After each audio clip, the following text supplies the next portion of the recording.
Good morning students, कैसे हैं आप सब। उम्मीद करती हूँ आप लोग अच्छे होंगे। आज आपकी वर्कशीट नंबर 33 आई है। इसे अच्छे से लेबल कीजिए, डेट डालिए, क्लास, सब्जेक्ट, अपना नाम, अपने टीचर का नाम लिख लीजिए।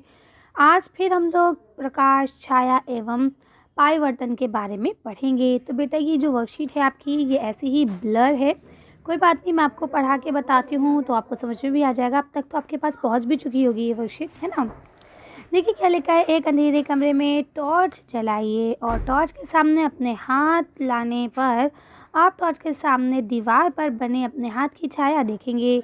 ठीक है, यानी आप लाइट जलाते हैं और टॉर्च, लाइट बंद है, अंधेरा है कमरे में, और आप टॉर्च जलाते हैं, टॉर्च के सामने आप अपना हाथ लाते हैं तो आपको उस हाथ की छाया दिखती है सामने दीवार पर। आप अंधेरे में छाया नहीं देख सकते। छाया बनाने के लिए आपको प्रकाश के स्रोत की आवश्यकता होती है। यानी कि अगर आपको शैडो देखना है, परछाई देखनी है, छाया देखनी है, तो उसके लिए आपको रोशनी की ज़रूरत पड़ेगी। ठीक है, अंधेरे में नहीं देख सकते हैं। जब प्रकाश का मार्ग किसी वस्तु द्वारा बाधित या अवरोधित होता है तो वस्तु के पीछे के क्षेत्र में अंधेरा रहता है, क्योंकि प्रकाश उस क्षेत्र तक नहीं पहुंचता है। ऐसा इसलिए है क्योंकि प्रकाश एक सीधी रेखा में चलता है। ठीक है भाई, देखिए आपको भी पता है, यहाँ पे अगर हम एक डंडा खड़ा कर दें या कुछ भी एक प्लेट टाइप की, एक स्लेट टाइप की खड़ी कर दें, यहाँ से हम रोशनी मारें, ठीक है, तो रोशनी जो है अब यहाँ से जाएगी ये ऐसे और यहाँ से जाएगी ऐसे। ठीक, लेकिन ये जो इतना एरिया है, यहाँ पे इतने एरिया में रोशनी नहीं आएगी। यही होएगा ना, इतने एरिया में अंधेरा रहेगा। क्यों? क्योंकि वो रोशनी तो यहाँ पड़ रही है। यही होता है ना, क्योंकि रोशनी एक सीधी रेखा में चलती है, तो ऐसा नहीं है ना कि वो यहाँ से जाके यूँ आ जाएगी। भाई ऐसा थोड़ी ना होगा। ठीक, तो देखिए यहाँ लिखा हुआ है, वस्तु के द्वारा प्रकाश का हिस्सा रोकने पर छाया का निर्माण होता है। ठीक है, यानी कि शैडो कब बनती है? जब वस्तु के द्वारा प्रकाश का एक हिस्सा रोक लिया जाता है किसी वस्तु से, तो उस वस्तु की छाया दीवार पर दिखने लगती है। आगे देखिए यहाँ क्या लिखा हुआ है। यहाँ लिखा है, हम एक दीवार या ज़मीन या किसी भी सतह पर एक छाया देख सकते हैं जो उसे पर्दे के रूप में काम कर सकती है। ठीक है, तो क्या कहते हैं, इन सब चीज़ों के ऊपर हम छाया को देख सकते हैं। अपारदर्शित वस्तु या पारभासी वस्तुओं की तुलना में अधिक गहरी छाया उत्पन्न करती है। ठीक है, यानी अपारदर्शी वस्तु जो होती है वो डार्क शैडो बनाती है, जबकि पारभासी, जिससे हल्की हल्की लाइट निकलने लगती है, वो कम बनाती है। ठीक है, अब यहाँ लिखा है, एक अपारदर्शी वस्तु प्रकाश को पूरी तरह से रोक देती है, जबकि पारभासी वस्तु प्रकाश के कुछ अंश को ही रोक पाती है और बाकी को गुजरने देती है। जैसा कि अभी मैंने आपको बताया, आपको पता है ना, अपारदर्शी वो तो बिल्कुल ठोस हो, जिसके अंदर से लाइट बिल्कुल भी नहीं निकले, लेकिन जो पारभासी होता है उसमें से अगर 4 लाइनें गई हैं तो 2 लाइनें बाहर निकलेंगी। ठीक है, अब देखिए आपको यहाँ क्या लिखा हुआ है, एक पारदर्शी वस्तु शायद ही किसी भी छाया का निर्माण करती हो। अब जो पारदर्शी है, जिसके अंदर से लाइट निकल रही है, तो भाई उससे क्या बनेगी, है ना। जब लाइट निकल जाएगी तो थोड़ी ना परछाई बनेगी। ठीक, क्योंकि ये प्रकाश को माध्यम से गुजरने में बाधित नहीं डालती, यानी अब प्रकाश इसके बीच से गुजर जाएगा, किसी भी तरह का कोई बाधा नहीं होगी, तो यहाँ पे कोई इमेज कैसे बनेगी? यहाँ तो लाइट पूरी पड़ेगी। ठीक है, कोई परछाई यहाँ पे नहीं बनेगी। अतः छाया देखने के लिए हमें एक प्रकाश के स्रोत और, ठीक है, एक वस्तु, उसके अलावा एक पर्दे की आवश्यकता होती है। छाया सदैव काली होती है, यहाँ तक कि रंगीन वस्तु की छाया भी काली ही होती है। ये तो हम सब जानते हैं कि छाया हमेशा काली होती है। अगर कोई रंगीन वस्तु है तो भी उसकी छाया काली ही होगी। छाया की आकृति, आकार और प्रवृत्ति निम्नलिखित पर निर्भर करती है, यानी उसका आकार कैसा होगा, ठीक है, उसकी आकृति कैसी होगी, उसकी प्रकृति कैसी होगी, बड़ी बनेगी, छोटी बनेगी, मोटी बनेगी, कैसी बनेगी। ठीक है, सबसे पहले उसका पॉइंट जो है वो है कोण जिस पर प्रकाश, ठीक है, कोण जिस पर प्रकाश वस्तु पर पड़ता है, यानी कि वो कोण, किस कोण से प्रकाश पड़ रहा है वस्तु पे, 90 डिग्री का एंगल बना रहा है, 40 डिग्री का बना रहा है, ये इम्पॉर्टेंट है। वस्तु और स्रोत का आकार, यानी वस्तु का और स्रोत का क्या आकार होगा। ठीक है, इसके अलावा वस्तु और प्रकाश स्रोत के बीच की दूरी, अच्छा वस्तु से प्रकाश, जो प्रकाश है वो वस्तु से कितनी दूरी से आ रही है, इसका भी बहुत असर पड़ता है। ठीक है। इसके अलावा पर्दे और वस्तु के बीच की दूरी, और जो आपका यहाँ से जैसे प्रकाश है ये वस्तु, अब इसकी जो पर्दा है जहाँ पे परछाई बनेगी, यहाँ जहाँ पे भी बनेगी तो उसकी दूरी कितनी है। ठीक है, तो इसका भी बहुत असर पड़ता है। अब एग्जाम्पल आपको ये सूरज और पेड़ का दिखाया गया, ये सबसे अच्छा एग्जाम्पल होता है।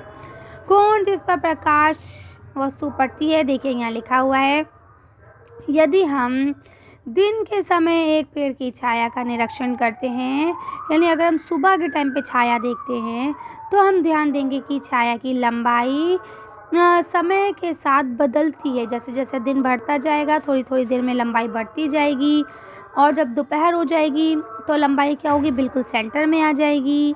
ठीक, देखिए यहाँ लिखा है, एक पेड़ की छाया दोपहर में सबसे छोटी और सुबह और शाम में सबसे लंबी होती है। ये देखिए, ये सुबह का सूरज है मान लीजिए, तो देखिए छाया कितनी लंबी है। ये दोपहर में है तो छाया बिल्कुल यहीं है। ये रात का है तो ये शाम का है, तो देखिए ऐसे है। आई बात समझ में? चलिए आगे चलते हैं।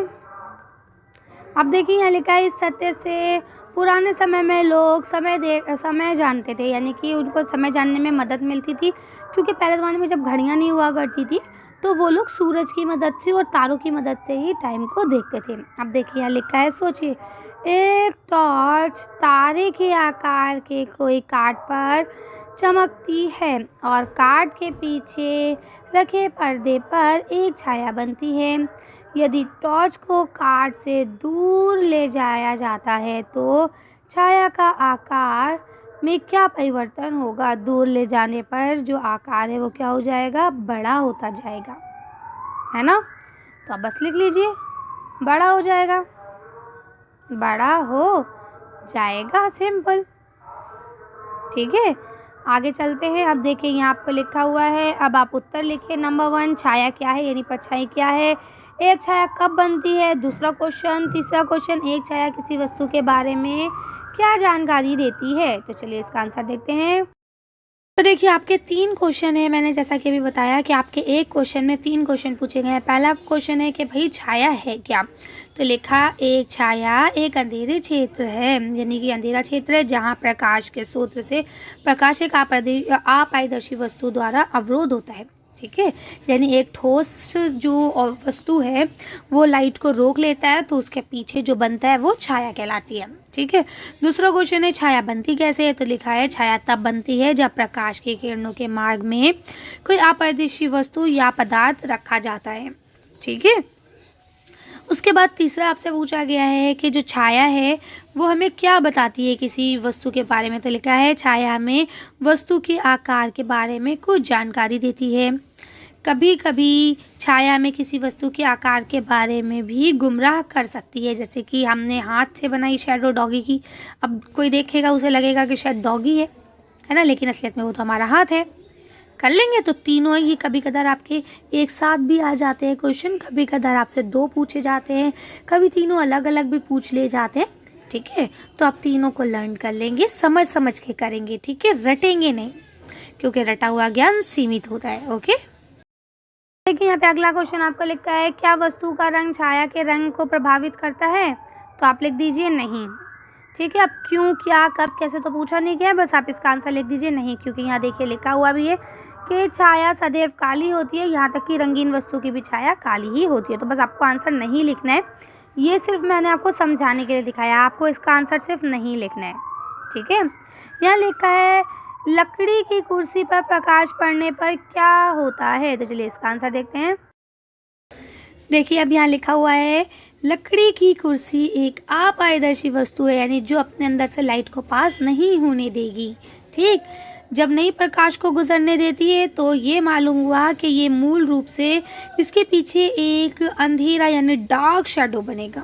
ठीक है, लिख लेंगे। चलिए आगे बढ़ते हैं। देखिए इसका यहाँ देखिए अगला लिखा है आपका, ये फिलअप है। लिखते हैं, एक पेड़ की छाया दोपहर के समय एवं और सबसे लंबी होती है। तो दोपहर के समय क्या होती है? छोटी, छा में ओ की मात्रा, टा में ई की मात्रा छोटी, और यहाँ लिखिए सुबह और शाम को सबसे अधिक लंबी होती है। ठीक है, अब यहाँ देखिए लिखा हुआ है, नीचे दिए गए आंकड़े पर, यहाँ पे जो आपको दिया गया XYZ पर गौर कीजिए और XYZ की पहचान कीजिए। X क्या है, Y क्या है और Z क्या है। ठीक है, तो चलिए मैं आपको बता दूँ, यहाँ पे जो ये Y है ये है आपकी प्रकाश। ठीक है, प्रकाश का स्रोत है यानी कि टॉर्च है। क्या है? प्रकाश का स्रोत है। ठीक है, एक्स जो है वो वस्तु है, जो भी वस्तु है जिसकी छाया बनाई जा रही है। हमारा हाथ है वैसे यहाँ पे हैंड। ठीक है, और जो आपका जेड है वो आपकी छाया है यानी कि जो वस्तु है उसकी शैडो है। क्लियर है? कर लेंगे। चलिए, तो आज की वर्कशीट को हम यहीं खत्म करते हैं। आज की वीडियो में बस इतना ही। अगर आपको हमारी वीडियो पसंद आई हो तो प्लीज़ इसे लाइक और शेयर करें। अगर अभी तक आपने हमारे चैनल को सब्सक्राइब नहीं किया तो प्लीज़ मेरे चैनल को सब्सक्राइब करें। Thank you for watching.